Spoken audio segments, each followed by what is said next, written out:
This is Ruth Woodman, who is the author of many in the series Death Valley Days. And Ruth Woodman, we'd like to offer our congratulations on winning the award for one of your programs. Well, thank you very much. I'm terribly pleased myself. Well, the one that won the award here in the Western Heritage Award is the name of it is The Great Lounsbury Scoop. Great Lounsbury Scoop, and I'm sure many of us have seen it. In fact, we've seen many reruns of Death Valley Days, and they always seem to have a great audience. And you have been writing these for a long time, have I've written them since we went on. I don't write them all now. I'm a story editor now, but I did used to write all of them. Well, story editor is a real big responsibility for a series. It is. And we certainly think you're doing a great job on it. Well, thank you very much. You mentioned to me that you did them when you started on radio with Death Valley Days. We did. Back in Indian Territory days. Well, almost. Almost. Well, we certainly do want you to have a wonderful time while you're here and accept our congratulations. Thank you very much. Thank you, Mrs. Woodman. Thank you, dear. Now that's all.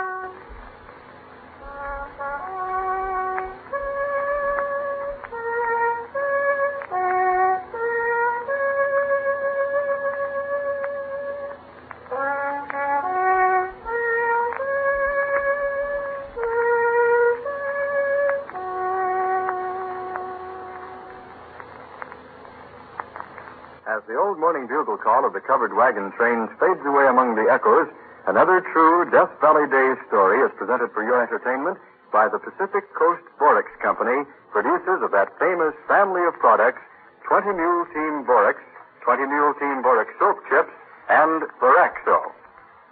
Well, old Ranger, what's your story about tonight? Yes, sir, it's a story about one of the worst bandit gangs that ever operated in the Southwest. And how the Texas Rangers finally cleaned them up, lock, stock, and barrel. Oh, a clean-up story. Well, that fits in perfectly with my announcement. For where there's any cleaning up to be done, 20 Mule Team Borax will do it quickly and easily. Death Valley Days came to NBC Red's airwaves on September 30th, 1930 as an anthology show, which told stories about pioneer life in the Old West. All can be kept spick and span with 20 Mule Team Borax. The sponsor, the Pacific Coast Borax Company, demanded the series writer have first-hand knowledge of Death Valley. The only person employed by their agency of record, McCann-Erickson, with any interest in writing the show, was Ruth Cornwall Woodman. The pioneer days were in her blood. Her father, George Cornwall, had been a miner and rancher near Gunnison, Colorado, in the late 1880s, when Wyatt Earp had lived there.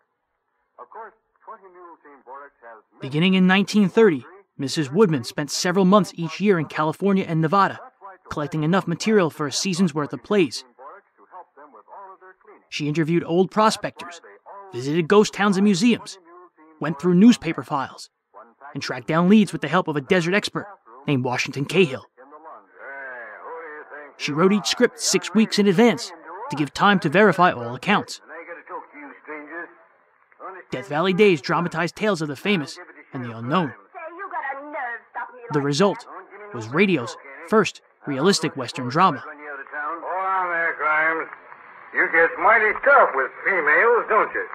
Seeing as how you're so free with my name, stranger, what might yourn be? I reckon 'tain't none of your business. What's the matter? You ashamed of it? No, I'm proud of it. My name's Sam Bass. Reach for the ceiling, Sheriff. Are you all right? Sure, I'm all right. Is he dead? He's dead as a doornail. I'm sorry about that. He's the first man I ever killed. But he started to shoot when I had him covered. Look out, Sam. Here comes another deputy across the street. I can see his badge. Get out the back door, Barney. Lead our horses around the side. I'm on my way. If anybody gets in your way, plug him. Hey, Sam, did you ever see a place empty out as fast in your life? There must have been 50 fellas in here 2 minutes ago, and now there ain't nobody but the dead sheriff. Yeah, and here comes another one looking for trouble. You mean here goes another one? You shouldn't have shot him like that in that bright sunlight. He couldn't see us even. We're going to have a fight on our hands getting out of this town.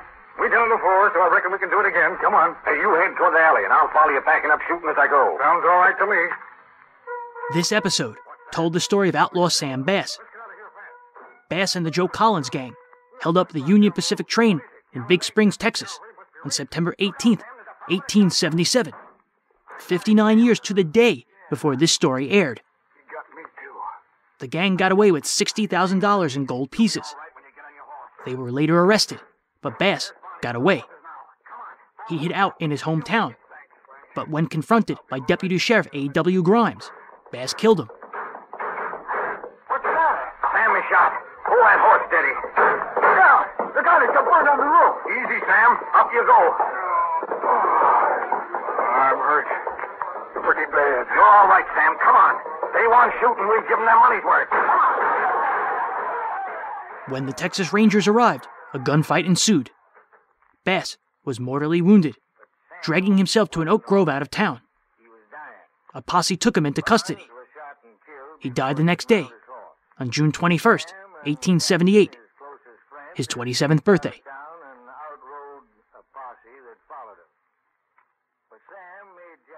The power of these stories was such that by the mid-1930s, over 30 million people were tuning in each week. In 1933, Pacific Coast Borax began offering a radio premium to listeners. By sending in a box top from 20 Mule Team Borax, they get a large, fully illustrated booklet containing 4 radio plays in short story format. All right, you. Where is he? Is he here in Rhyolite? No? Then show me where. Hey, Smitty, where you going? Wherever this critter takes me. You mean I'm going to look up Ole? Not all stories were so serious either. In The Burro Who Had No Name, from June 17th, 1938, a white donkey helped save the life of his prospector owner, who fell from a ridge and broke his leg. Well, it was just about sundown of the 3rd day out that they found him, laying unconscious at the bottom of a narrow canyon.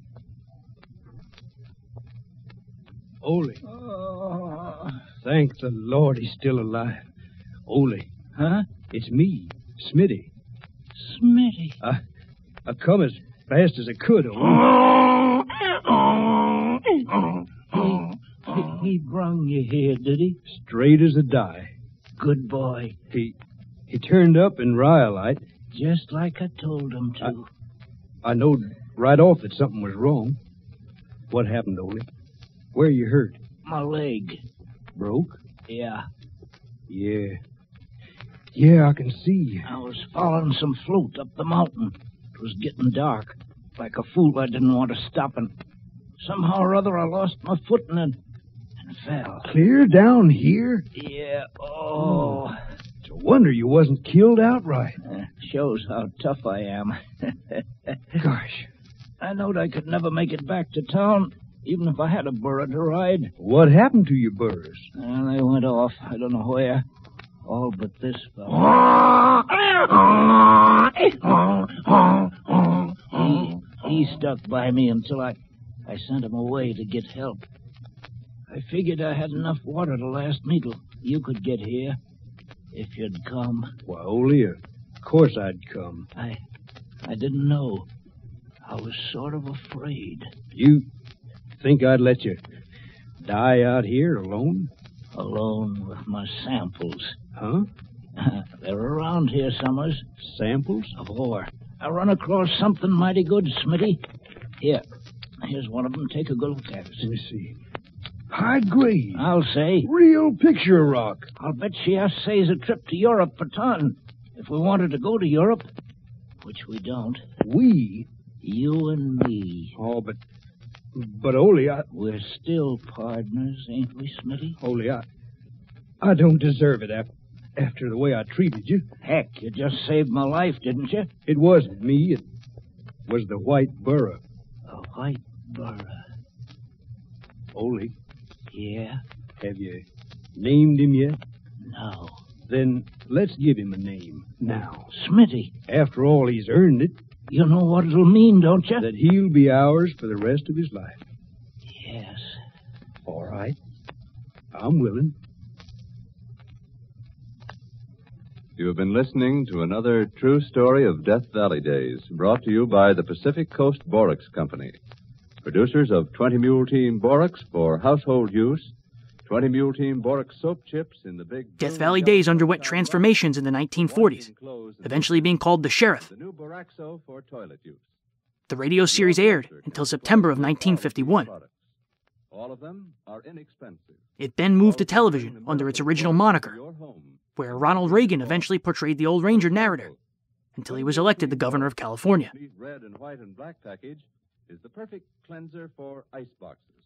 For her indelible contributions to the Old West's history, Ruth Woodman was honored in 1961 at the first annual Western Heritage Awards by the National Cowboy and Western Heritage Museum in Oklahoma City. She was interviewed there by KOCO's Ida B., Ida Blackburn. Although Mrs. Woodman passed away in 1970, Death Valley Days remained on TV in syndication until 1975. The show spent 4.5 decades on the air. Today, the Pacific Coast Borax Company is owned by Rio Tinto Minerals and called Rio Tinto Borax. It continues to supply nearly half the world's borates. It operates the Rio Tinto Borax Mine in Boron, California. John McBride, Milton C. Herman, Frank Butler, and Jeffrey Bryant. This is George Hicks speaking. This is the National Broadcasting Company. KFI Los Angeles.